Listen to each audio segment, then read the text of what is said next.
কবরের ভেতরে প্রশ্ন হবে 4টা।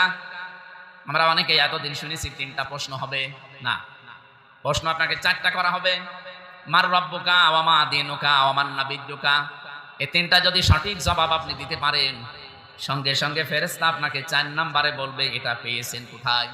আপনি যে বললেন রব্বি আল্লাহ, দীনুল ইসলাম, হাযা নাবিয়্যুনা মুহাম্মাদুর রাসূলুল্লাহ সাল্লাল্লাহু আলাইহি ওয়াসাল্লাম, এই 3টা প্রশ্নের জবাব যে বললেন এটা আপনি পেয়েছেন কোথায়। আপনি যদি বলেন ইকরাউল কোরআন, আমি কোরআন পড়েছি, কোরআনে পেয়েছি, ফেরেশতা বলবে ব্যাস ঠিক আছে, যা। ফাফরিসু ফিল জান্নাতি ওয়ালবিসু ফিল জান্নাহ, আপনাকে জান্নাতের পোশাক ফেরেশতারা পরিয়ে দেবে আর জান্নাতের সাথে একটা সুড়ঙ্গ তৈরি করে দিবে। বলেন সুবহানাল্লাহ।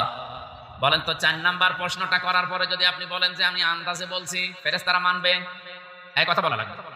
যদি বলেন আমি ফাজাইলে আমালে পেয়েছি, ফেরেশতারা মানবে? কারণ ফাজাইলে আমাল ফেরেশতা চেনে না।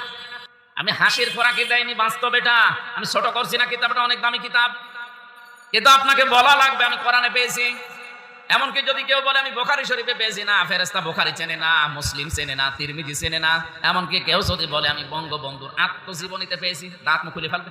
পৃথিবীর কোন বইয়ের নাম বললে ফেরেশতারা কিন্তু চিনবে না। আপনার আযাব, আপনার গজব, আপনার পিটানি আরো বাড়বে।